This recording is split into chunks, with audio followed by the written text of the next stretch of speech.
The Square Ball Podcast.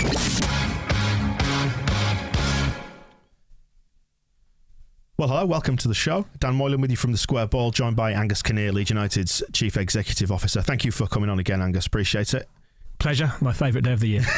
Well, we realise that you don't have to do this as well, and I think it's important probably to lay out a couple of things up front, because these are the common criticisms that come our way when we do this. Like, you're here without fortune nor favour. You know, you're very much here of your own free will. There have been no bribes exchanged, no gifts of shirts, nothing, payment, anything like that. It's just a chat. I think this worked well at the start of every season, just to have a review of the season that's gone past and talk about the season going forward. And I think, Andrea spoke at length this week, but I think I can speak with a little bit more granularity and a little bit more detail about things that fans are concerned about, and just show that we're transparent and trying to put them first. And you haven't vetted any questions. You haven't said anything's off the table. We've had a chat before. We've come on just so we know what we're going to be talking about. But it's anything goes, basically, within reason. You can ask whatever you like.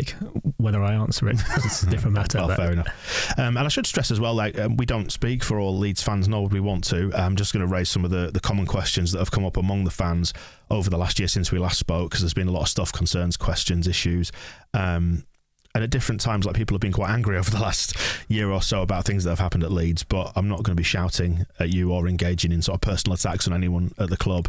We're just here to have a chat about what's going on at Leeds. So let's go back then to that starting point of when we spoke last year, and can you talk us through the season that unfolded from the club's point of view, from your point of view, because we've heard from Andrea. What's your take on it? Well, I think somebody summed it up as a forgettable season with an unforgettable end, and I think that's the way I view it. I mean, it was a huge disappointment to everybody at the club. It fell well below the standards that we expect for the club, and ultimately we go into every season wanting to make supporters feeling proud to belong to Leeds United, and I don't think we achieved that, and that's a failing. And although the ethos in the club is that we succeed together and we fail together, and it's a very strong feeling, and it goes right from the backroom to the players to the board, to all the staff at Ellen Road. Ultimately, we know the responsibility for last season falls squarely on the shoulders of the board. We're in the position to manage the club. We've got commitments to the fans that we want to make them proud, and we want to push the club forward. And last season felt like we had departed from the trajectory that we'd been on for the previous 3 years. Now, what I would say though is, I think there is some context around that, and it is a context of evolving a club, particularly a club which has been in the Championship and League One for so long, for 16 years. Of evolving the club at every level into a Premier League club is a significant challenge. And if you look at the stats, the majority of clubs get relegated within their first 2 seasons. It's 50% in the first year, 50% in the second year, roughly. So it's almost 3 and 4 are going straight back down. And our objective was to beat those odds. That was the basic one. And I think we had one superb season. Sadly for everybody, it was mostly behind closed doors, but it was a superb season. I think to finish ninth, to finish with the highest points total for 20 years, to play the type of football we did, to get some of the results we did, was wonderful. But as we'd seen the season before, Sheffield United had started with a fantastic season, then were relegated the second season. So the objective, whilst we wanted to build on the first season, ultimately was to stay up. And though we achieved that, not the way that we wanted to, we've created a foundation that we can now build upon. Did you want to build on the first season though? Because you said to us last year there was an active decision to build a squad for 2 years, and people have said, given how close we actually came to going down, that the decision to stand still, i.e. to build that squad to last for 2 years, was a mistake. And at worst, I've seen it described as arrogant. I don't think it was arrogant. I think there was there's a reality around how much we can spend, and I think we felt that spending big in the first season, which we undoubtedly did, by the way, a huge level of investment, gave us the best chance of building a squad for 2 seasons, because those players would be able to bed in. And we hoped that with a couple of the 2 additions that we did make, plus some of the younger players that we hope would come through and we believe would come through, that we would be in position to be stronger. Now, it would have been unrealistic to think that we would move from 9th to finish in the top 6th, but we hope for a mid-table finish, and if you can do that in your first 2 seasons, then I think that is incredibly successful. And we fell short of that by a number of points, and there's lots of good reasons why that happened, but ultimately the key objective of staying up was achieved. And I think the big challenge is, people talk about second season syndrome, and there is a reality behind that in trying to evolve your squad from a squad which is fundamentally filled with good Championship players to one that can compete repeatedly in mid-table in the Premier League. That takes some time. We had players that would have been good Championship players, good Championship squad players, and you have to cycle those out for new players who are Premier League standard. And it's no secret now that a good solid Premier League player pretty much starts at 20 million, and if you can get them for below that, you've done really well. You can't do that in one season. It's probably 2 to 3 seasons. And I think in this third season, we're now in a position where we have a Premier League squad which is capable of competing in the mid-table for the long term. A lot of people flagged up where they thought weaknesses were in the squad last season, and I guess we're seeing a repeat of that this summer, to an extent, which we'll come on to. But I look at the example of Conor Gallagher, for example. Everyone could see we were short in midfield. There was a failure to secure Conor Gallagher, but then no alternative. Can you address that? Yeah, this fits with a combination of Marcelo's exacting recruitment standards. We know that he had players that he really liked and wanted us to pursue. There was not a lack of alternatives. There were a number of alternatives that were presented to him. And ultimately, he concluded with the board that he didn't feel they were going to be strong enough. And part of the challenge with things like that is and this is where one of the reasons Marcelo was so successful. I mean, he was successful because he was so true to his principles. And one of the principles was that every player had to come into the team and win their position. And that happened when we signed Ben White, and Ben White on his first day was put in the under 23s dressing room and told that if he played well enough, one day he might make the first team.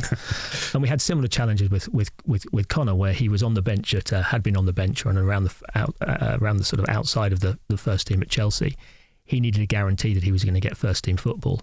That was a guarantee that we knew Patrick Vieira had given him at Crystal Palace, and it wasn't a guarantee that we could give him because that's not the way Marcelo worked. And there's lots of strengths in the reason in that thinking, in that every player has to earn their place in the team. But sometimes it can be challenging in recruiting people who are at a career stage where they need effectively a guarantee that they're going to play. Because fans hear the terms like exacting standards when it comes to Marcelo's recruitment, and the response to that is often, you haven't backed him enough, you haven't done enough. Do you feel like you did enough? I think we challenged him enough at every occasion to talk about, was the squad big enough? Did we need greater strength in depth? And the things which made Marcelo successful, these principles, one of them was he wanted a small squad. And that isn't a universally bad idea. Actually, one of the strengths of a small squad is he has a group of players who are absolutely focused on delivering for him. Everyone's involved. Everybody's playing. The training sessions are really tight. And there's a massive strength behind that. But Marcelo said when Victor and I went out to see him in Buenos Aires that his methods were I think he described it as they were methods of extremes. And one of the extremes of having a small squad is the benefits of a tight, focused squad who can deliver on the pitch for you. The opposite to that is that you end up with a squad which doesn't have the depth to compete in a very competitive league.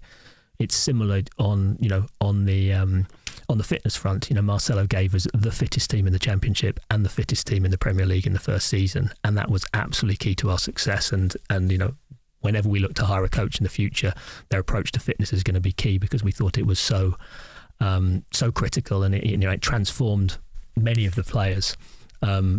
Technically as well, because he just took them to different levels of fitness. They all weighed 5 or 6 kilograms less. They ran further and faster. Central to his plan, and it was part of his genius. The yin to that yang was that it could leave you with the most injured squad in the division, and we had more soft muscle tissue injuries than any other team. We challenged him on the squad side. We challenged him on the injury record. But he was a man of his principles, and I think we've proven in this window we're not against building a bigger squad. We're not against strengthening the squad. We're not against being creative in terms of the types of players that we we recruit. We're prepared to invest again, as we've demonstrated this summer. But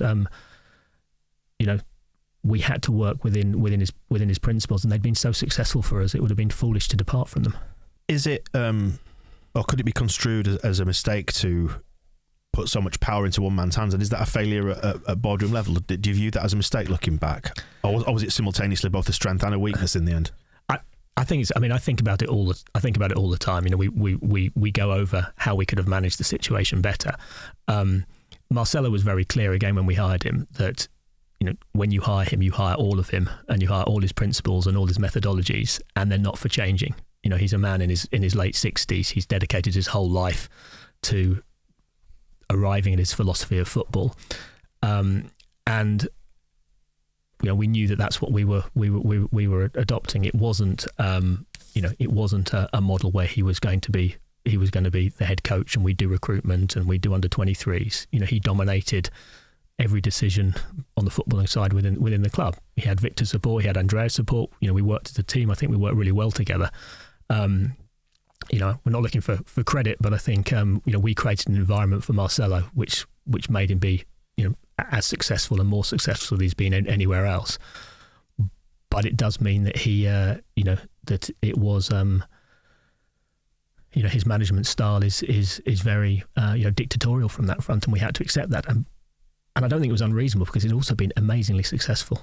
We'd had 3 of the best seasons in the last 20 years of Leeds United history. So going with another season, we knew there would be challenges. I think Andrea spoke this week about at the start of the season saying, was another season the right thing? And Marcelo said there'd be challenges. He'd always said his methods had a breaking point, and that one group of players couldn't last with them forever. And there was a discussion between Andrea and Marcelo about whether then was the time to depart or not. But we felt, after the finish we'd had, after finishing 9th, the fantastic run of results, I think we were 3rd in the form table for over the last 10 games, that he had to stay for another season. So it's one of those situations in life where, irrespective of how many times I replay it, I can't really work out a way that we could have managed it differently to make it significantly more successful. If he was dictatorial in his style, was he difficult to work with? He was. I mean, it's been one of the greatest privileges of my career to work alongside him. I was going to say for him, because that's what it felt like. I mean, it was, you just felt you were in the presence of greatness in every meeting. I could listen to, I was forced to listen to him for hours, but I could listen to him for hours because his perspective on football was fascinating. And he was a truly original thinker. There were no cliches. Everything was original thought. But there were times when I think Andrea, Victor and I just wanted him to flex his principles just to be a little bit more pragmatic, because ultimately we had to protect the status of the team. And ultimately, I think when you're playing in a league as challenging as the Premier League, when you're a club, there's just evolving into a Premier League team, there were moments that we needed to be more pragmatic. But we all loved, I mean, that's why the fan base loved him as well, because we live in a world where people who are principled are few and far between, and when you find someone who is truly principled, it's difficult to criticise them. And do you think it's because people latched onto that the response to his sacking was so strong? Absolutely. I mean, it was. The funny thing was, we felt similar, although we had to make the decision. I think ultimately we made the right decision, and we would do the same thing again. We felt the same. You talked about on the show about growing through a grieving process. Well, we were in a grieving process. We'd gone through, the most fantastic 3 years. There was the sense that, this was probably going to be the last season, and that Marcelo would actually agree that, and it would be a mutual decision that we'd need to evolve, from his management. But we wanted that last season to be the season that he deserved, and we'd had such a great season without the fan base. We wanted Elland Road to be rocking and taking on the top teams in the country and giving all the supporters what they'd waited for 20 years for. So I completely, bizarre, but I totally empathise with the fans, for the fans' position, because there were times when he felt he was bigger than the club, and I think what we had to remember was no one's bigger than the club, and ultimately that's what we've got to protect. But I completely understood the emotions that surrounded his departure. I think there was anger as well in the way that it was perceived to have been handled, and I'd like to draw on. We'll talk about the sacking, but also your programme notes in the wake of it, in which you said, knowing the requirement to evolve from Marcelo at the end of the season meant the process to identify and secure a successor was ongoing and well advanced. Do you think that was slightly disingenuous because we didn't know as fans that you'd identified a requirement to move on from Marcelo? I know you just said it to me now. Andrea said it in the interview with Phil Hay. We didn't know that as a fan base at the time, and that was in your notes, and it was pitched in a way to suggest that we should have known. Yeah, no, I didn't think anybody knew. I think it was I don't think that was the point of the notes. I think it was just explaining where we were. I think there was a lot of there was a sort of sense that we had that we'd done the dirty on Marcelo, or stabbed him in the back, and that Jesse was waiting in the wings. When the reality is, I think any good club who's managed appropriately will be talking to managers all the time and seeing people's careers progress and seeing where they're when they're available, on the basis, particularly when you've got a manager who signs 1-year contracts, and particularly when he signs the contracts normally on the evening before the season starts. So I think it was prudent and good management that we had relationships in and were discussing to coaches, and it was no secret from Marcelo, and it was also internally we knew that we'd had the conversation with Marcelo whether one more year was right or not, and there were times when he had suggested that maybe it wasn't. He suggested that with Andrea, and ultimately it was Andrea convincing him to stay for another year, and that was right, and that all gave us the feeling that this was probably the last year, and he had said on numerous occasions, there is only so much time my methods last with the same group of players, so either we have to totally change the team, or you have to change the manager. So that was the feeling. But it wasn't a done deal, it wasn't an agreement, and we'd have reviewed it at the end of every season like we had done every season previously. But I'd have thought, my feeling would be that we'd have come to a mutual agreement that was the last season. And with him signing his contracts on the eve of the season, I'm just imagining a scenario where he says no, or you fall out around the signing of it just the day before the season starts. What happens then? I mean, it was we always said that it was we were confident, but it was nerve wracking because he had a track record of being quite volatile in those situations, but to be fair to him, across the period, he was as good as his word, and it wasn't nerve-wracking because ultimately you need the paperwork for his visa and for him to sit on the bench, so there's some logistics. So I think it's actually the club secretary who was probably sweating the most. But the year-to-year contract thing worked well for us for 4 years. Do you think the short-term contract maybe affected recruitment to some extent, or made it a little bit harder? Because I'm looking at the January window, and everybody said Leeds should have moved for somebody in the January window, and we didn't, and we saw what happened in the wake of all that. You could be accused of trying to recruit for Jesse Marsh in January, because we know we went for Brendan Aronson at the time. Were you serving up players that Marcelo didn't want, but that maybe Jesse Marsh would want? No, I mean, at the time, because of where we were and the status of where we were, it was the January window was very much a short-term one. And it was looking for players who could come in and make an impact to come in and save the season. So the only person that we were recruiting for at that time was Marcelo. And to be honest, if we were recruiting more broadly or recruiting for someone else, we would have signed people, but we didn't because we were fully behind Marcelo. And to think, just to make it clear, there's not. It wasn't like we were looking for a coach the whole time. Everything was focused around Marcelo. We were meeting Marcelo every day. Victor was spending a whole load of time with him. This sort of assessment of the market and good coaches in the market is something that Victor does behind the scenes, so that he's always got, he's always got good knowledge of the market in the same way as that he'll, should always have great markets of who are the best right wingers out there. It's just a standard process, so it's not one which consumes the board. The board for the season were absolutely fully behind Marcelo, and there was no group of people who were more vested in Marcelo being a success in that season. It looks like bad timing, almost like the sacking came in a sort of a semi-uncontrolled manner, because he went in February, which then closes the door to the January window and getting something in place for a new coach. Any regrets around the timing of that? Well, I think what we, we felt Marcelo deserved the January transfer window, and we felt he deserved as much time as possible to salvage the situation, because he had done such a fantastic job for us. So there weren't discussions about, in January. I completely believed he'd see the rest of the season out because he was our coach. There weren't long discussions around. There were some worrying results, and we ran the January transfer window around Marcelo. So there were players, and I think it's very public. There were players that were available to us. There were bodies that I think we believed we should get in, and Marcelo was clear that he didn't, and that they weren't going to strengthen us. And what we did know is that there was absolutely no point buying players or loaning players that Marcelo doesn't want, because they just destabilise the squad, and they cost money, which is ultimately wasted. Because he'd said before, Marcelo, in interviews, that he does want players, but the players that he wants are of a certain value. Were we not able to go and get those players?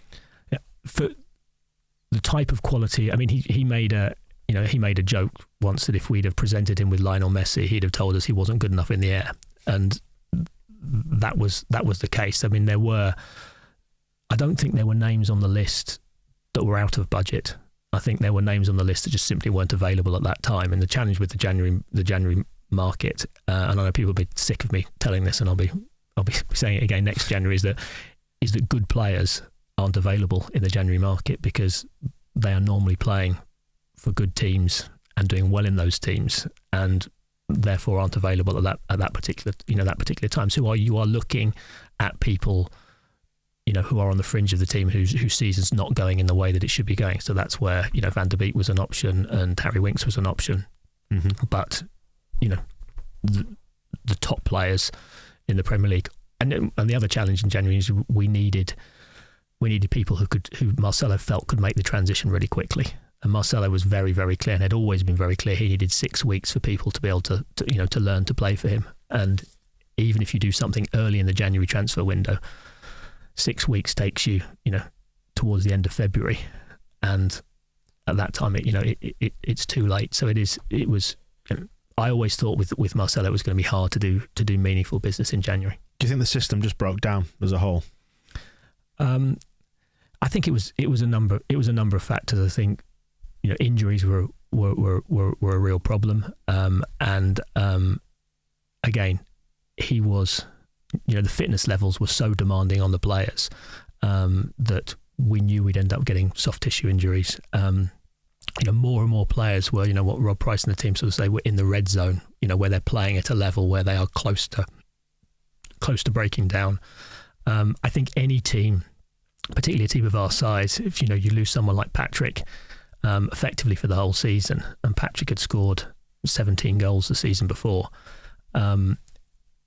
And I don't know quite how many points that generated, but even if he'd had a season where he'd have scored 11 goals rather than the 2, I think he scored 2 in the end, that's 8-9 points more, and that takes you out of the relegation zone. So I think injuries didn't help us, and I think there were also challenges with the tactical approach that other teams took. And I mean, people talk about us being found out. But I think we were so true to our principles and just sometimes didn't have that tactical pragmatism that you need to stay in and around games. And when you're in games and you're 2-0 down after 10 minutes, you've pretty much lost them in the Premier League.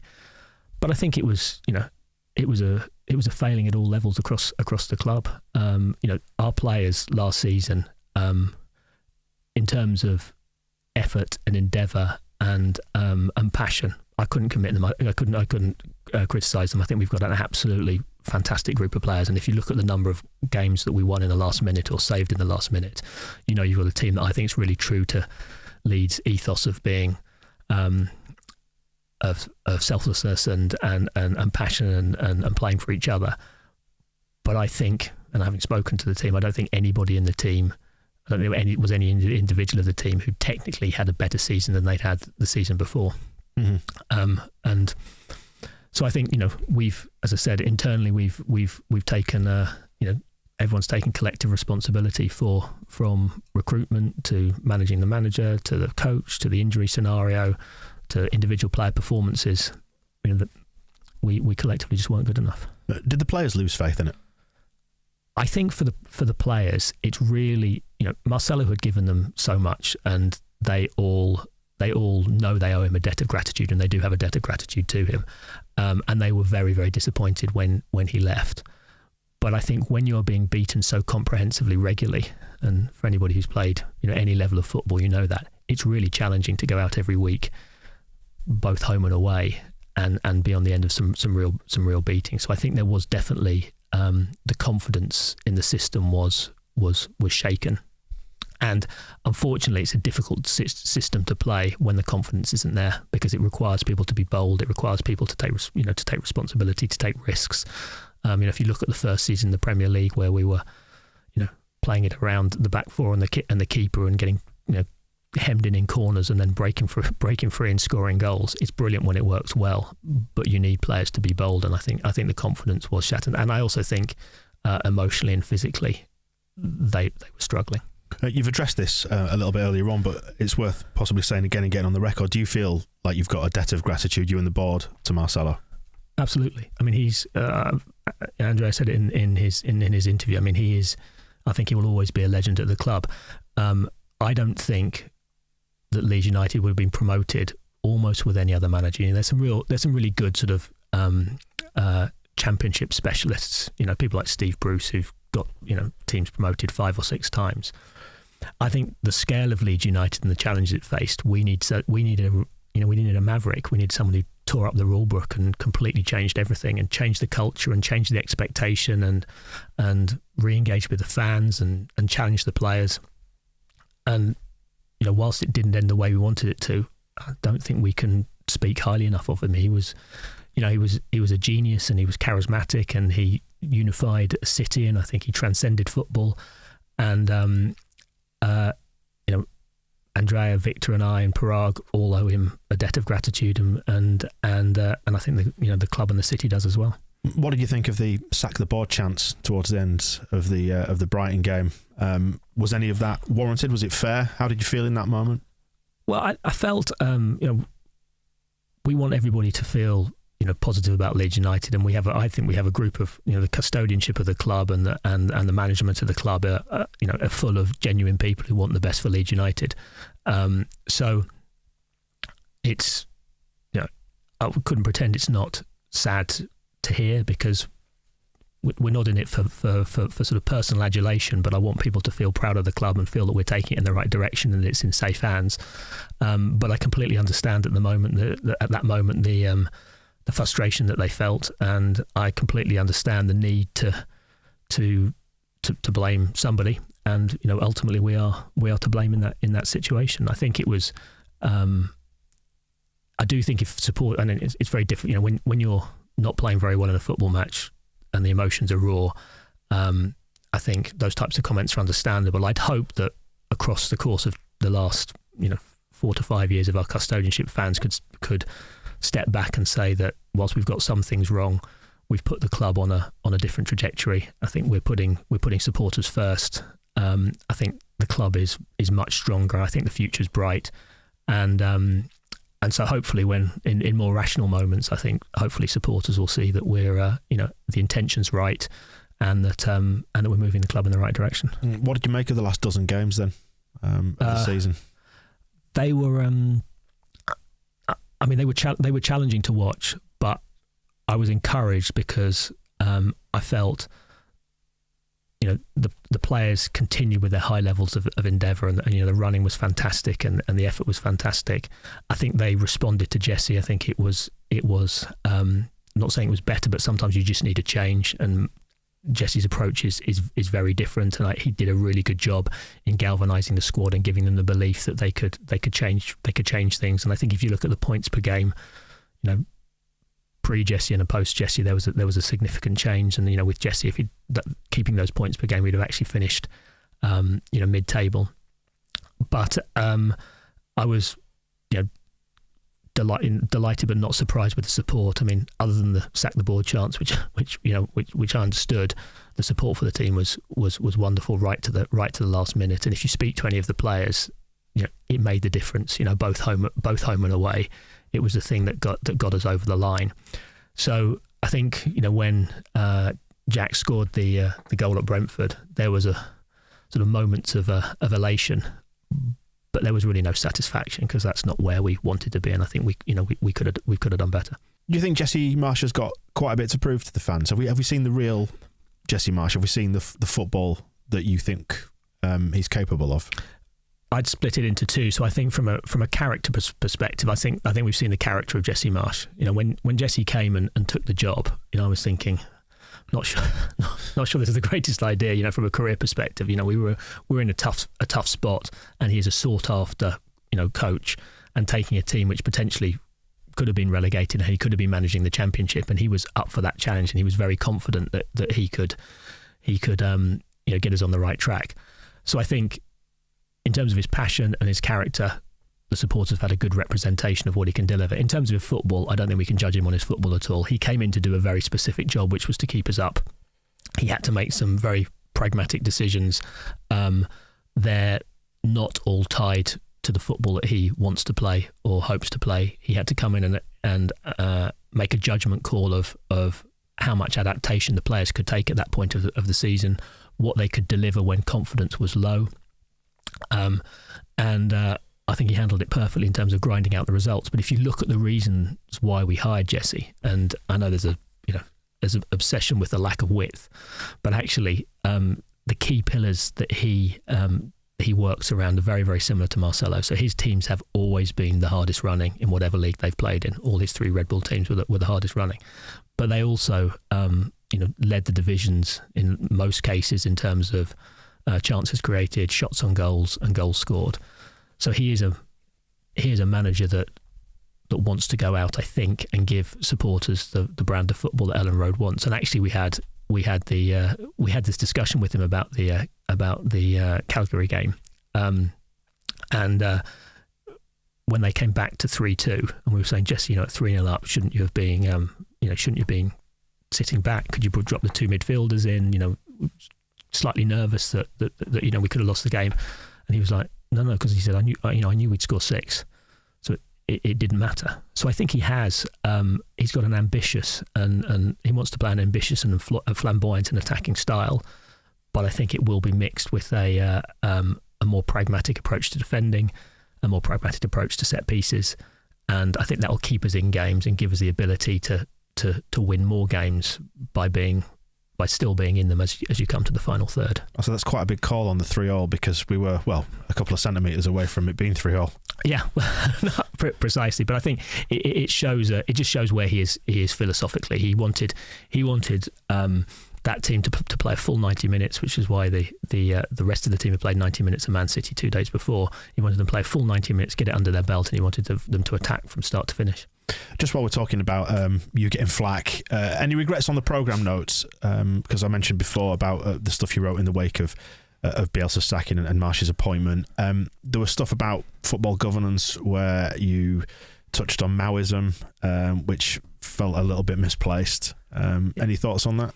I think the decision I made on the programme notes is that most chief executives don't write their programme notes, and when I first came, somebody they assumed that I'd have a ghostwriter, and I actually thought that it was quite a good platform to have a regular dialogue with the supporters and tell them what's going on and actually put some time and effort into it. But actually doing it's actually pretty boring.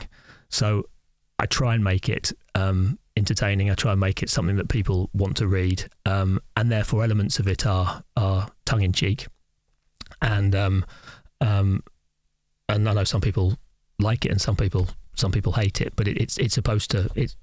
I thought if I was going to do it, I'd try and do it properly.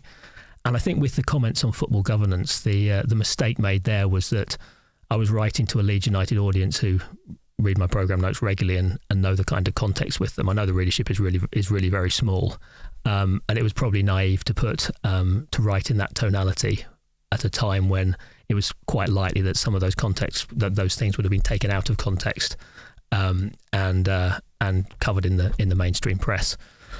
So that was never my intention. I stand by my belief on the changes in football governance. I think it's really strange that football in Britain, which has the best elite product in the world, the deepest and most diverse footballing pyramid with 92 professional clubs and 2 leagues below that which could be professional, which I think obviously has room for improvement in governance. I mean, it's now actually starting to deliver on the international stage as well with the England male team and the England ladies team. And I think it's pretty odd that so many people think that letting the government run it's going to be a good idea. That was the point I was trying to make. I'd like to move on, if I can, to the sale of Calvin Phillips and Rafinha and the transfer policy overall. One of the big criticisms, the questions around these have come on the size of the fees. So can you just talk us through that from your perspective? Because I think many fans feel like we've been shortchanged on both deals. Yeah, I think there's 2 things to look at it. The first is the construction of the fee itself. And there are many elements which go into that which are not seen in the headline figure that's reported. So the first thing is the headline figure that's reported isn't always correct. But even when it is, there are elements which supporters can't see. So one of them, for instance, will be how much is paid up front. And that is really significant. So if you have £50 million, particularly inflation at 10% at the moment, if you have £50 million paid over 5 years, which would be the sort of standard, then the 10 million you're receiving in 5 years' time is worth significantly less than having it now. If you get all of that money up front, it's worth 20 to 30% more in total. So because of the transfer business we wanted to do, we had put a premium on receiving the money up front, and that's how we were negotiating it. So that's the first thing. The second thing to think about is the other parties in the transfer who may be getting a share of the transfer fee, and whether they do get that share or don't get that share. And that can include the player, and it can include the agent. So we're talking Deco here. I know he's a good friend of yours. And there are different deals where they get rewarded, and there's other deals where they're taking the player to a different club where they don't. So you don't see those factors, and the player as well can be on a share of the transfer fee. So when you take, what I know about the staging of the payments and what I know about the parties that we didn't have to pay in both those deals for very good reasons, the net to the club is effectively pretty much the full amount that you see on the transfers versus a whole lot of hidden payments, which could be 10, 15, 20, 3 lots of 10, 15 or 20% going to different parties. So I think that's the first thing. And I think the figures that we received were very healthy because the net that we've got on all those transfers is as high as it possibly could be. The second thing is just around the dynamics of the market and how long a player has on his contract, which makes a huge difference. Which club he's prepared to go to, how many clubs are in for him. And I mean, the first thing to say is that Calvin and Rafa, they behaved immaculately. You couldn't criticise them at all. They both made it clear of their desire to leave. On both cases, it was for football reasons, and they were very valid football reasons. But they both only wanted to go to one club. So we had a lot of competitive tension for Rafinha particularly, but he had no interest in playing in the Premier League for anybody else other than Leeds United. He wanted to go to Barcelona. So that lack of competitive tension definitely impacts the price. And so I think in the end, obviously there was no one who has a more vested interest in getting the high prices possible than we, because we knew we needed it all to reinvest in the squad. I think the prices we've got are hugely competitive, and I think if you actually compare them to, that's the third thing, if you compare them to what else happens in the market, there are always some outliers. So on one hand, you've got Jack Grealish at 100 million, and then you've got Damari Gray at 1 million. Jack Grealish is not 100 times better than Damari Gray, but they are the outliers. But if you look at the top teams in world football, they are paying somewhere between 40 to 50 million pounds for the majority of their players. So if you go and look at the makeup, the composition of the Man City squad, and you take out Grealish, I think 90% of their players are somewhere between 40 and 50 million, and Calvin fell in that range. Because the criticism here is that it makes Leeds United look weak under the circumstances, or is player power, agent power, just a reality of football? It's completely reality of the game. Ultimately, the player decides where he wants to go, and you can make that decision of saying, well, we're not going to sell the player, and you have that power. But then you have a player who is disgruntled. You haven't given him the opportunity. Potentially that they in both of these cases, I think opportunities that they deserve. And then they're a depreciating asset because they're not going to re-sign a contract with you. Their contract's going to come down, and you're going to get less and less. I mean, Sadio Mane had a year left on his contract, went for 35. So you don't want to be in that position. And I think overall, I think we did a good job. We kept Rafinha, who is a world-class talent, for 2 years. He was fully motivated throughout that period. I mean, when he went to step up to take the penalty at Brentford, there was part of me thinking, let's hope he's not doing the calculations from a personal perspective. He gave us absolutely everything. Similarly with Calvin, when we failed in the playoffs and Aston Villa made a life-changing offer to Calvin, and I sat down with Calvin and said, look, Calvin, I understand you want to play at the highest level. Give us one more season. You will get us promoted. You'll be a local hero. You'll play for England. And then you can come to us when one of the top clubs in the world comes and wants to buy you, because we don't want you to go to Aston Villa as a competitor. And I think, although it's frustrating, the reality is that until you get right to the top of world football, the risk of your players leaving is always going to be there. When I was at Arsenal, we had to sell Cesc Fabregas and Thierry Henry to Barcelona, and we had to sell Robin van Persie to Manchester United. So even a club who had been, Arsenal at that time had been in the Champions League for 10 years in a row, you're still at risk of your players wanting to go and play at a higher level. And I think our role is to ensure that it's the best for the club. And I think actually the fact that we have players who are sought after by teams like Man City and Barcelona is actually a sign of strength rather than a sign of weakness. Right, because fans won't like hearing that, because in response to Andrea's chat with David Ornstein and Phil Hay, he said our role is as a stepping stone club. Do you think that fans will tolerate that for long? I don't think so I don't see it as our role, but I do think it's the reality. And I think the question is can you turn that reality into a strength? And the reality is that the best players in the world are going to want to play in the Champions League, and they're going to want to win trophies, and they're going to want to earn salaries that are out of Leeds United's range. Now that is frustrating, and Andrea and the 49ers and our long-term aim is that we can give players a platform that gives them everything that they want. That's the vision for Leeds United, that they will not want to leave because Leeds United is playing in the Champions League. It can pay them the salaries they want, and we're competing for trophies. In the interim, though, the reality is that players are going to have aspirations beyond Leeds United. And the job for us is to ensure that's a strength, and we can do it as a strength in two ways. One, we can ensure that we maximise the value of them and reinvest all of that money back into talent. And we've done that this summer. And I think the squad, Andrea was asked the question, is the squad stronger? And I think with the 6 to 7 players that we've got, I think the squad is stronger than it was last season. That's the first thing.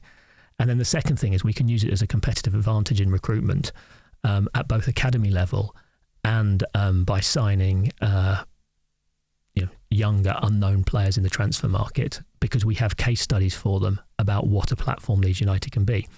And ultimately, we don't want to be selling our best players, but if we can recruit players both at academy level and at international level by telling them, Leeds is a fantastic club to elevate your trajectory, to go and play at the top levels of the game, that's a competitive advantage, and that'll make Leeds United better. Because people want to hear that it's going to be us that gets to, take them on that trajectory. But is that just not a reality? Is Leeds just simply not wealthy enough right now? It's not about wealth. It's partly about wealth, but it's more about footballing success. I mean, the reality is, Newcastle United have exactly this issue. Newcastle United have no boundaries in terms of the money that they could spend, other than financial fair play. But they have the challenges of the best players in the world don't want to go and play in a team for 2 years, which is going to be upper mid-table in the Premier League. They want to be playing for Champions League teams, and so that's we are evolving. We are being able to sign better players and retain better players than we have previously. I mean, I think the first 3 transfers I did when I started at Leeds United was selling people to Burnley. We're not doing that anymore. Mm-hmm. Should we have got Calvin and Rafinha tied down to contracts before that? Was there ever scope for that to try and head this one off at the pass, or even just to bake in more value? At the stage we were at, neither of the contracts were disastrous for both of them, but I think after the first year in the Premier League that Rafinha had, we were looking at probably we were looking at only being able to keep him for 1 year more anyway. So at that point, there's no interest for him and his agent to sign a new contract. And I think similarly with Calvin, once he was named the best players at the Euros, I think he probably saw that there was one more season and then probably the opportunity to move on. Because that starts to point towards Leeds being a selling club and a willing seller at that. Is that fair? Well, I think we're a trading club rather than a selling club. You're a selling club if you sell and you trouser the money. We are selling and then we're reinvesting. And I think there's also something for a club like Leeds United and the scale that we are, is to have two players in the team who are collectively worth 100 million and could get injured, lose form, is just not responsible. When we look at our squad value, that needs to be spread across the squad and protect ourselves against players who might lose form or might be injured. So I think we're a team which is a very, very attractive destination. Outside of the top six, I think we can go toe to toe with anybody in terms of trying to recruit, and I think we've proved that. And even in the case of De Ketelaere, we came a very close second to a team that has just won the Italian title and is going to be playing in the Champions League. So I think from a recruitment perspective, I see ourselves as a buying club who are a very attractive proposition, have created a competitive advantage. And if you look at the last two seasons in the Premier League, we've sold two players, and I think we bought 15 or 16 probably. On De Ketelaere, as Billy Bremner said, you get a note for coming second. That's true. So it's all fine and well saying we came close to getting him, but we didn't get him, did we? That's the reality. And we're talking a club record bid of around 40 million euro. So I think people are having a hard time coming to terms with understanding that if that money's there to go out and improve the forward line, why is there not an alternative being worked on? There's an accusation of we wasted time on Charles De Ketelaere. We've seen Andrea's interview with Phil and David Ornstein, and Jesse in the press conference as well seems to be talking down transfers now. So can you shed some light on that situation? Well, so we're still looking for players that can make us stronger. There aren't any obvious options at the moment that are well advanced, but there's still quite a long time in the window to go. We've still got 3 weeks. So I think there's still the opportunity to do more business. In terms of De Ketelaere, I think in terms of how the process works, we approached a number of attacking options all at the same time, of which Charles De Ketelaere was our priority. We knew it was going to be a long shot. So in terms of, did we fail in it? Yes, we did, but we also showed some ambition in getting a player that I think would have been a surprise if he'd come to Leeds United. But in terms of the mechanics of it and this sort of thing of wasting time, and I've heard this talked about a lot, we met the player, we met the club, we had the discussions, we made our offer, and then he told us that he would prefer to go to AC Milan. And so whilst that has then played out in the press for 3 to 4 weeks, there's been no more time spent on that. Bruges knew our offer, Charles knew our offer, and he made it clear he wanted to go to AC Milan, and he was in a position where he then had to make the negotiations with AC Milan, and he knew, and we said we would, there was potential that we'd move on another target in the interim, but that's the end of the conversation. So it's not like things stop at that point. There's still other players being assessed at that time. There's still other players being approached at that time. So there's no opportunity cost of making an offer on Charles. And to be honest, we felt it was dead 3 weeks ago, and it's ultimately just taken time for him to come to agree terms with Milan. But people will say, well, what have you done with those 3 weeks though? Have you not moved on an alternative target? Because you're saying there's nothing seems to be in the pipeline at the minute, but is there something? I mean, every day the scouting team are redoing the stats. Victor is meeting players. We are changing our list of targets. They're being presented to Jesse. They're being presented to Jesse's backroom staff. They're being presented to the board from a financial perspective. This is an ongoing process. So it's not like, we don't sit around and say we missed out on Charles, let's go to the pub. Right. The process is continuing, but we're just not at a stage where, we have a firm agreement with either a club or a player. and we're also not a position where we have, a really clear target who's our first choice, who we know is available and within our reach. So do you think we'll get either a forward player or a left back? I think there is, the funding is there, the will is there, but at the same time, I think there is we know we can't make the mistake of getting someone who doesn't work, so we're not gonna panic, and we're not going to get somebody who we don't think's got a real chance of success, because for a club of Leeds United standing, the things which are going to go killers from both a footballing perspective and a financial perspective is transfers that don't work, and we've got to do absolutely everything we can to minimise that.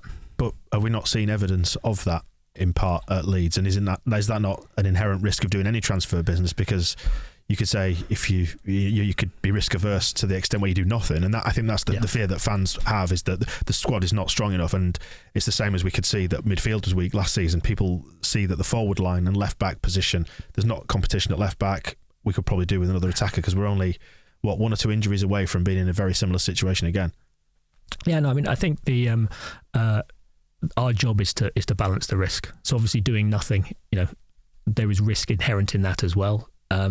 And doing the wrong thing, there's risk inherent in that. So we need to find the middle path where we are prudent and use the. I think we've got world-class scouting network. We've got some world-class data capabilities as well, and we've got Victor, who's fantastic in terms of his relationships with agents and clubs and players, as is Andrea, to persuade the right player to come. And I think once we set our hearts on a target, we're very good at landing them. And apart from Charles, I think we're, whatever it is, 6 or 7 or 8 out of 8.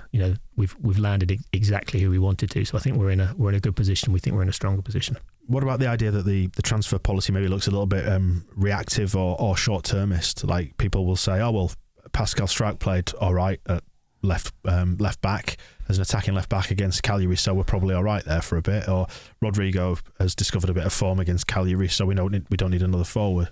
Yeah, and again, I mean, obviously we're looking at the way the current squad are performing all the time, and that plays a part in our decision. And so does the manager's belief in players like Junior or Rodrigo. So they're all weighed up in the decision making. But I don't think it's reactive. The clear plan was that what we wanted was a young, really talented 9/10, and we identified that player, and now he's not available. There's not obvious immediate second choices, but there are still lots of names being circulated, lots of work being done.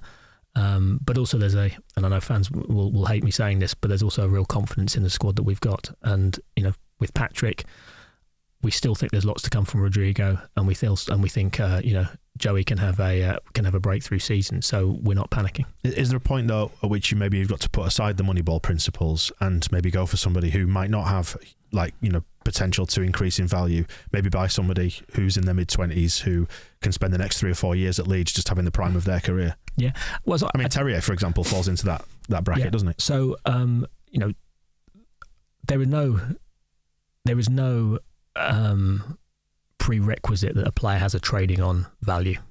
That's not one of the requirements. It's one of the things we consider. So if we're going to spend a lot of money on somebody, as we were with Charles, it's a huge fee.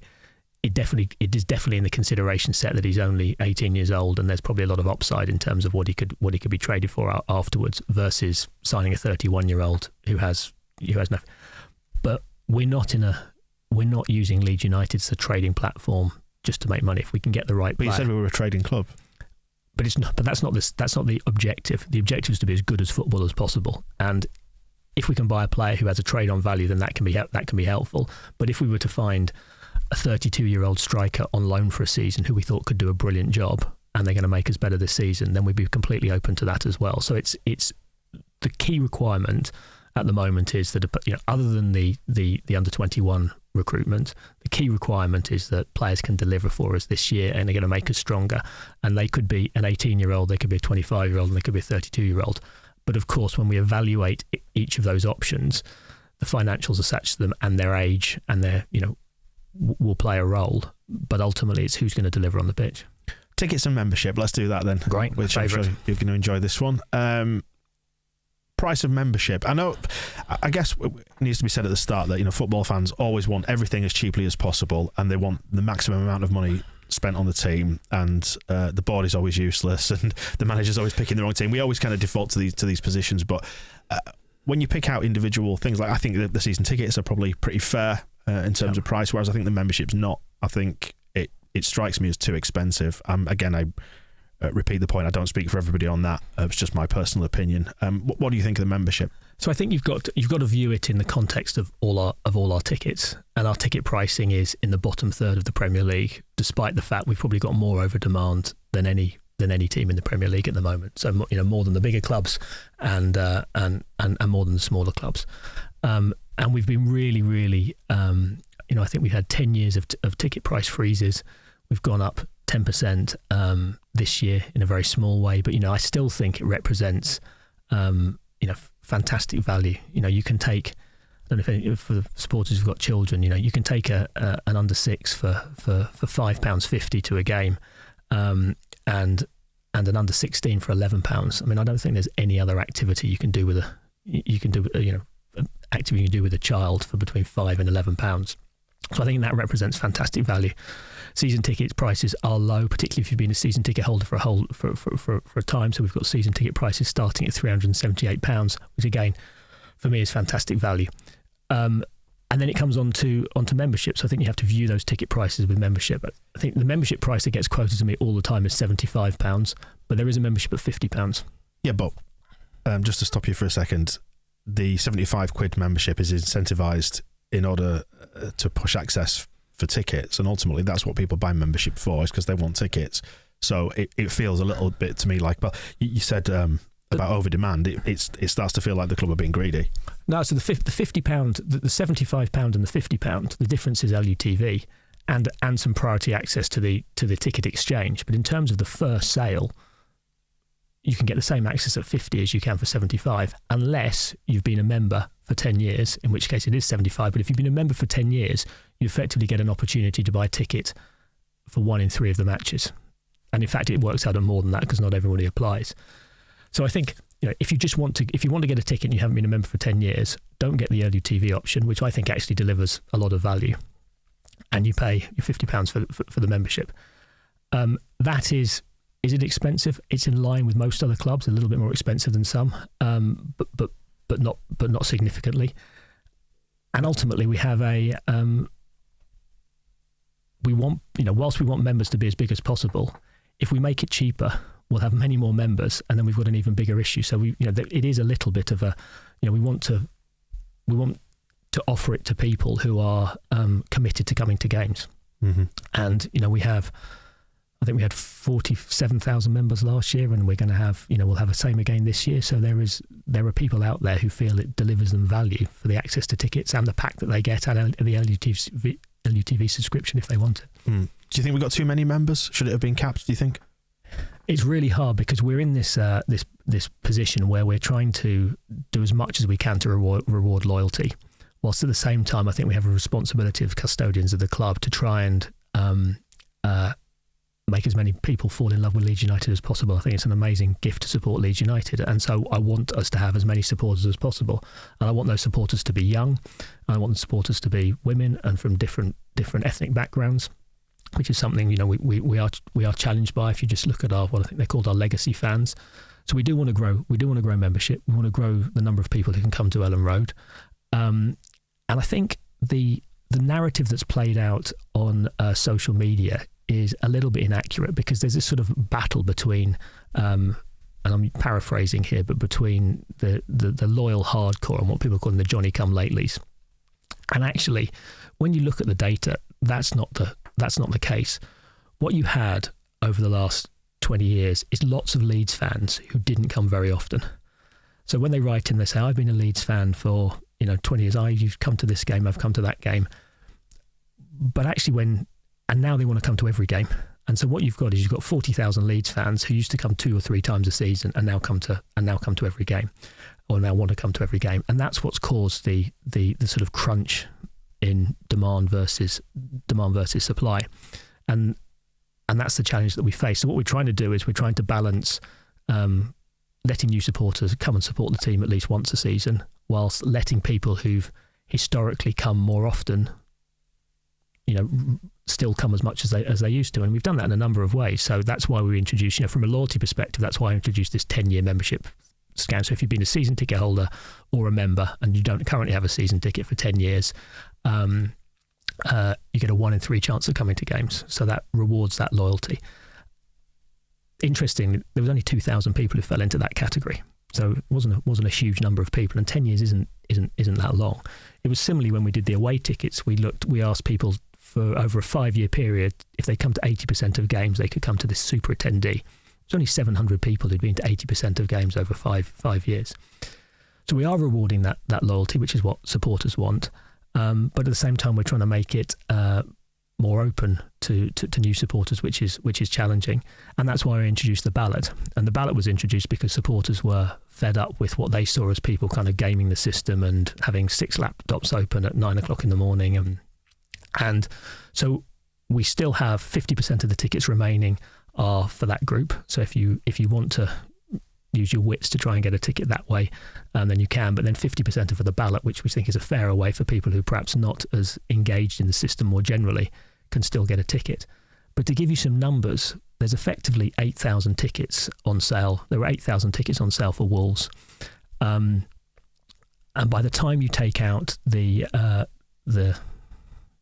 700 to 800 tickets we have for the long-standing members, you're down to 7,000. For those 7,000, when we went on sale for Wolves, we had 24,000 members waiting in the queue for them. Mm-hmm. And we are a little bit stuck about how we can allocate the tickets in any more fairer way. There's 2 options. One is we just make them available to everybody. There's no membership and it's just a free-for-all. The other is that we reward some levels of loyalty, which is either you've been a long-standing member or you've at least a member and it's not going to general sale. And create a balance. And what we've tried to do is create a balance between the two. So a level of loyalty is rewarded, but it doesn't become a closed shop. And there are other certain more specific gripes around things like season ticket, non-renewals. Was it something like 3% around that figure? Didn't then go to the season ticket waiting list, which you've accepted money from people to be on that list. And further to that point, it seems to be a bit of an opaque process. Like people want to know where they are on that list and nobody's telling them. Yeah. So on the season tickets, when people don't renew, which is, by the way, is now very small because we're being successful. And then we have to look at how do we allocate those tickets. There's never been a commitment that they'd all go to the season ticket waiting list. So what we tried to do was create a balance between rewarding people who've been at the top of the season ticket waiting list, but at the same time, as you said, trying to get those members to be able to come to some games. And the challenge is it fairer to let someone on the season ticket waiting list come to every game, or is it fairer to let 20 different fans come to one game? I don't know where we sat in that. So what we agreed was that we would create a split, and a proportion of the tickets went to the season ticket waiting list, and they've now got their season ticket, and a proportion went to membership. And by the way, some go to other. We also have to move things around. So we've had to. We've got new disability access requirements, so we lost some seats to that. So they were taken away from season tickets rather than being taken away from members. There was a increased allocation for broadcast. We had to make some changes to the players' tickets as well. So it's not just as simple as these are non-renewed and then they go straight to the season ticket waiting list. But we are trying to balance it between allowing members to come and have a better chance of coming to games and rewarding some season ticket holders. Do you think communication around these issues could have been better? And I'm thinking specifically about the huge transition towards the digital tickets for this season. It feels like to me there's been something of an information black hole. And correct me if I'm wrong on that like fans groups, for example, that the Supporters Trust have been trying to inform people on things like that. Is that their job, or could the club have done it better? We've invested a lot of time in explaining its support to supporters. I went through with our KTR head of ticketing, Percy, we went through all the complaints we got after the Wolverhampton, the launch of the Wolverhampton ticket, which was a new ticketing system. And the ticket, it fell into sort of three categories. The first was we did have some issues with payment, and all the people who failed in the payment system have been given their tickets, but it was very, very small. The next category was people who who are still learning the new system. So, for instance, you needed to create a new password. If you had friends and family, you had to reload your friends and family, and there was a good reason for that. It was because people were linking with friends and family who weren't friends and family. It was too easy to do. We now have a process where if you're going to link with a friends and family, you had to start that process again. So there was some issues and of people just understanding how the new system worked.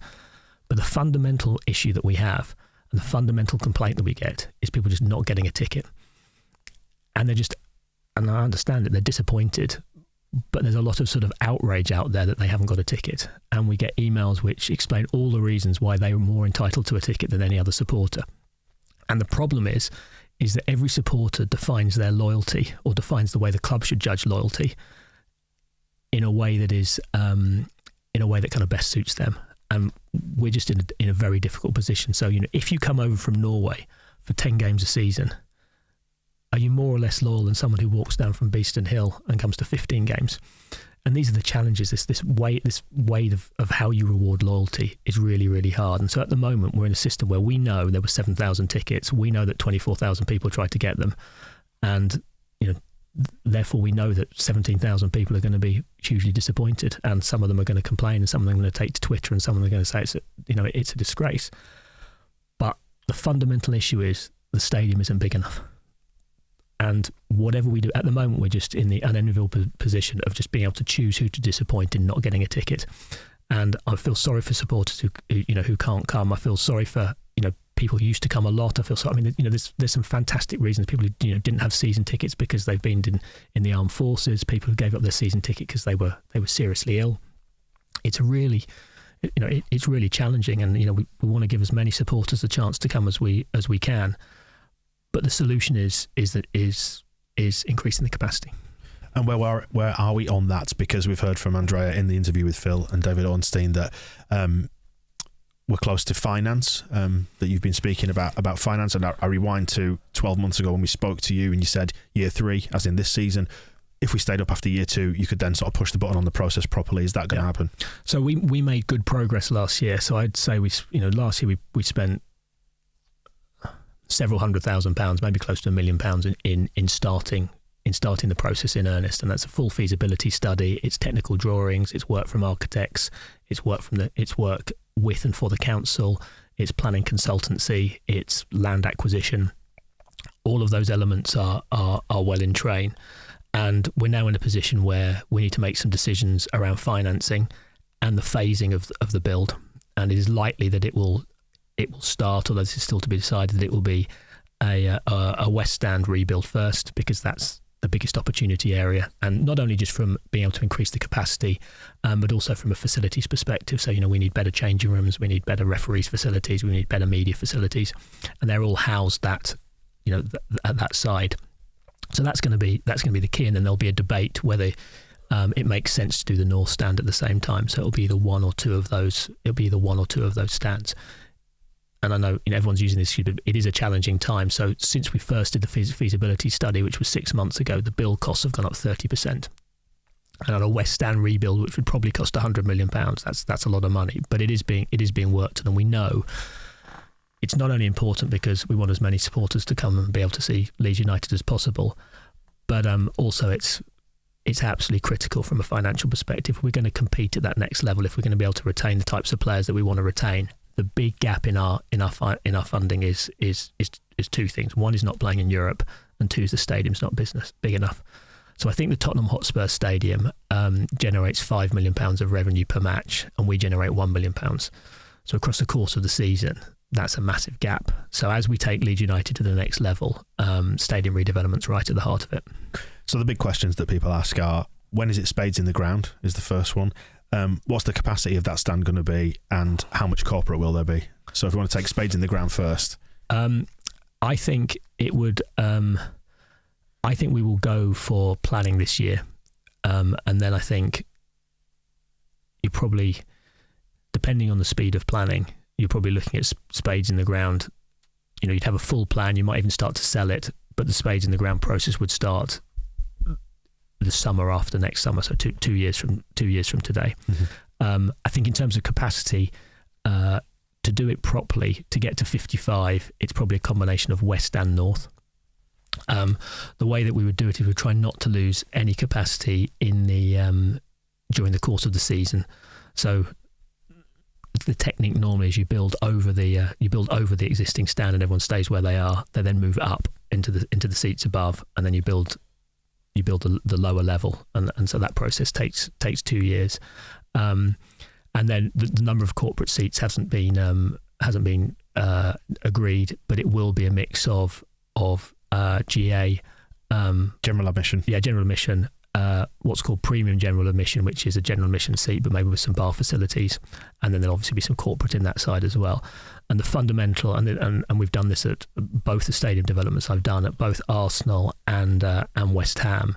It was the corporate seats which ensured there was no price rises for the general admission. So I know supporters don't really want corporate seats, but actually they're the things which enable you to take the financial step up, which we need to take up, but still protecting the entry ticket prices for the normal fans.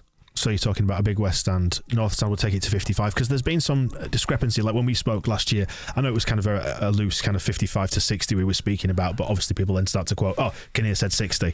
Andrea in the interview has said 55. Is that a movable feast, or have you got a figure in mind? It is movable because it depends. The variances depends on how you treat the corners in between the stands, and whether you wrap a north stand round into the east stand. So that you're talking there bowl shaped rather than individual stands. Exactly. Okay. Exactly. And we mentioned south stand last year as well, as something that may eventually be something that comes down and gets rebuilt. But again, there's the issues of the capacity there. But what do you foresee a timescale on the whole thing, maybe, just to give fans a flavour of it? So 2 years before Spade's in the ground, which means sort of 3 to 4. Yeah, I mean, before you get in a new West Stand. I think it's a 5-year process before you get something which is shiny and finished. What sort of spec are we talking then? Are we talking Tottenham spec? Because 100 million quid gets you, that's about what Liverpool spent on their main stand, isn't it? I would, if you were going to look at a model of, at the moment, the thinking around the model we use is much more like the Liverpool model. So you effectively build 4 stands, and the stands are great, but they are functional, and they deliver for supporters, and they deliver financially, but they perhaps don't have the kind of architectural flair which costs you more money than somewhere like the Tottenham Stadium does, where the budget was ultimately well over £1 billion. Is there stuff you can do to the infrastructure in the meantime? And I'm thinking particularly about the experience of watching the Women's Euros final in the East Stand on minuscule TVs, and it's a singular gripe, but are there things that we can do with that? I mean, can we have a word with Hisense, maybe get some TVs? Yeah, I mean, there are, we're in a continuing, we're trying to improve some of the areas. It's challenging because the infrastructure for the stands is, everything was done on the west side. It's just really old. I think it's the oldest stand in the Premier League. And on the east side, it was done at such a budget. So, when you look at the lower tier of the east stand, where it's difficult to get into the seats if you're over 5'9", because they built it on a terrace rather than building it properly. And we've looked at reprofiling that. It's £4 million to reprofile the bottom of that stand to do it properly. So we are, we have made some improvements. We continue to make some improvements in catering. Going cashless has helped. There is some talks with Hisense on audiovisual facilities, but the reality is that until the stadium's new, I think the match day experience is going to feel traditional rather than enhanced. That's a very good political word. Thorpe Arch. Then we've learned from Andrea that you've reached out to Marcelo Bielsa and would like to rename the training ground after him. I mentioned on the Phil Hay show that we released on Friday about Howard Wilkinson is one to factor in, because it was his brainchild, and that's not to take away from the idea of naming it after Marcelo at all.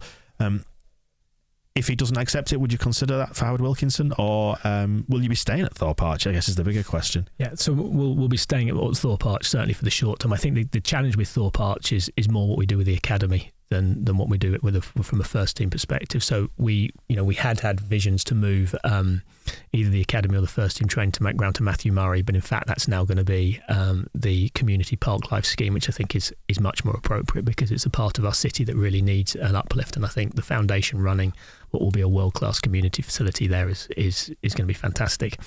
As far as the training ground, ultimately we will need to expand to move the academy out. The ideal is that you would have an academy and a first team facility that are next to each other, but but have an element of separation, which they don't have at the moment.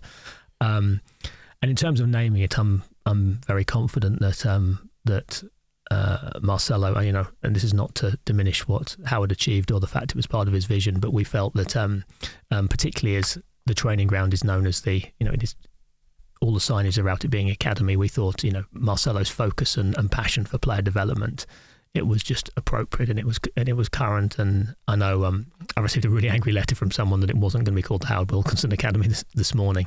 You can't please everybody, but we thought that after knowing Marcelo, Marcelo is not a man who's going to want a statue. He's not a man that's going to want something grandiose, and we thought that this was a befitting way of honouring him in a way that he'd respect and actually would protect his legacy. Where are we at with the Thorpe Arch lease? Because that's only got a few years left on it now, hasn't it? I think it was it? I'm trying to think back to when it was sold and the march of time, but it was under the Krasner regime, wasn't it? Yeah. Post everything blowing up. There has been, I can't talk about, there has been a change on that, so we're protected for quite some time. Okay, fair enough. And the women's team as well, who are being moved closer into the club. Is that fair to say? Yeah, I mean, the women's team have gone from being thrown out of the club in the Cellino era to really being a central part of it today. So the key for it was, and I think the committee that ran the women's team were very sensible, and they didn't want to give the registration over to the club till they felt the club was going to value it and treasure it properly. So it's been a 3-year process for the committee to feel that the club are supporting the women's team enough, and then the registration has been handed over. So the women's team is now part of the club, whereas even till last season it was still actually run by the committee, then the club were just funding it. The challenge on the women's team is the amount of investments that required to take it to the level that we wanted to is really significant, and so it's at the moment it's quite a it's quite a gradual process, but I think we've made big steps in professionalising it. So the ladies now, they get to play at Ellen Road, they get to train at Thorpe Arch. We play for their general manager and their coach. We pay for their kit. They get all the support of the backroom staff. So if they need, a goalkeeping coach, we'll take someone from the academy and they'll work with them. So it's much, much more integrated. But they were kicked out during COVID from Thorpe Arch, weren't they? They were, but for very valid reasons. We had to protect the first team. Okay. And just looking at one of the things that concerned me about the women's team was that we're aware through sponsorship of the players there that they were being made to pay their own registration fees of £250 to play this year. Can you shed some light on that? I'm not quite sure how that happened, but Julie, who was running, who's moving, and we have a new head coach and general manager called Rick Passmore, and I don't know whether the baton got dropped in between, but when we were made aware of it, obviously they're not going to pay their registration fees. So that's all been taken care of by the club. Good. So finally then, this season, what represents a good return on it? Andrea said 10th to 14th. I tend to feel that'll be about okay. Where do you sit on this? I think for me, from a positional perspective, that's the target. I think if we can establish ourselves as a club which finishes in the top half of the league on a regular basis, that is probably a realistic medium-term target. And that gives you the ability that when you have a good season, first of all, it gives you the ability that when you have a bad season, you're not in relegation trouble, you're just lower mid-table. And that's certainly where we need to be. And, if you look at a Leicester or a West Ham, they're probably in that position. And then when they have a good season, they're challenging for Europe and maybe sneak a European position. So that's where I think we want to be. I think from a footballing perspective, for me, it's just more about delivering performances both home and away that supporters can be proud of and we can get excited about again. And last season just felt like a challenge. Every game was a challenge. There was a whole load of pressure. There was a whole load of stress, and we want fans to be enjoying it again. This will be should be our first season with crowds fully back playing football where we're not being relegation threatened. But I think we need to, and the team are very conscious of this. We need to be performing absolutely our capacity. The difference between finishing 10th and finishing 16th is 3-4 wins. It's really, really close. So and about £10 million. It's really significant. Yeah, it's £3 million a place now. Yeah. So the team know that's the objective. I think it's achievable. And I'm excited about it. I'm excited to get out, put last season behind us, and integrate the new players, and for Jesse to be able to prove how talented a coach he is. And do they get bonuses for finishing in the top half? We're negotiating the bonus pool at the moment, actually. So I broke away from discussions with the leadership council. So this was a welcome break, to be honest. You mentioned Leicester actually just there in passing.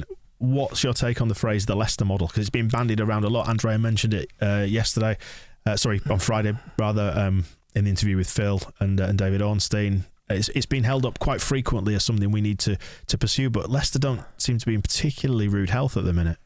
Yeah, well, if the Leicester model is staying up on the last day of the season, then winning the title the season afterwards, then I'm all for it, which is, I think, what they did. For me, I don't really see it as a model. I think what Leicester have done is they have been the only team which has successfully cracked the top six in a meaningful way for a couple of seasons. But I think actually, rather than it being a model, for me, it's just the reality of where clubs our level are, is that if you can develop good talent, either through recruitment or through your academy, there is the likelihood that talent is going to want to move on, or in fact, there is the almost inevitability that talent will want to move on. When that talent wants to move on, I think your options are to try and monetize it to the best of your ability and then reinvest that back in the squad. No, I don't think that's a conscious decision to do that. That's more about, it's a fact of life that's likely to happen. So in our model, I think our model is to have is to be the best at recruitment and the best at coaching and to deliver the best team. If we're in a position where we need to sell players, or players want to leave, then it's better to be selling great players that you can get great fees for and you can reinvest that back in the squad. I think Leicester have done that successfully, but I'm not sure whether it's a model or it's just a necessity of where they are. But I think what they have done and what we need to do is we need to continue to make our academy world class, and we need to continue to have world class recruitment, and those are the pillars which are going to get us from a team which struggled in the bottom third to a team which is in the middle third and looking upwards, not down. Are we still budgeting for 17th? I know this frustrates people. We do budget for 17th, and we budget for 17th, and it's all about financial responsibility and prudence. What we don't want to do is assume that we're going to be getting lots of cash that we end up not making. But there's a very big difference between the budget, which really just sits with our finance director and myself and the board, and what the football ambitions are, and those two things are completely separate. Because people do confuse them, I think, don't they? They hear you say we budget for 17th, which means we're aiming for 17th. Yeah, well, the team confused it last year, yes, they're absolutely separate. Very, very clearly for the team, and this is the thing. When we look at the team bonuses, the team will be bonused for a top pass finish. They won't be bonused for staying up. So I'm pretty sure that Fulham, Nottingham Forest will be having their bonus set on staying up. Our bonus for our team and for our backroom staff and the club is not on staying up. It's purely a financial measure to make sure we manage the club responsibly. For us, it's very much 10th to 12th.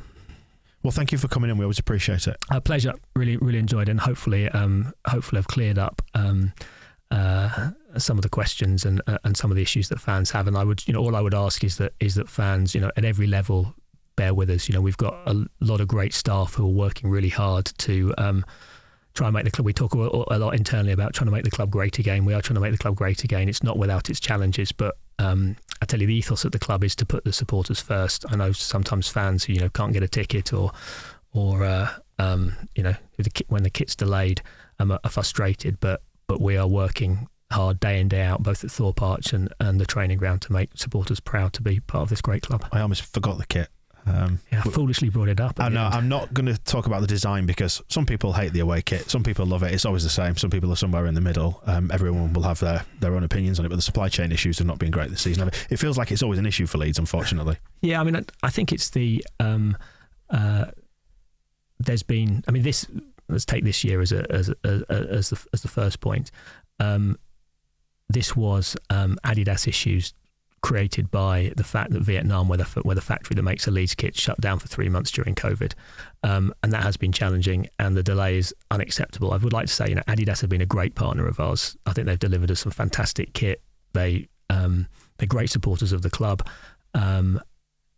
They treat us much more like a top tier club which not all suppliers do. So we are part of their strategic plan to build the club and grow the club going forwards.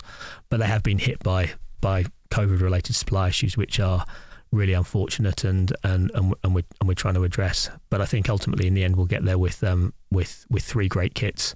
And just so supporters know, the kits for the season, for next season after this, so 23-24 are being signed off now. So we've got the samples on my desk.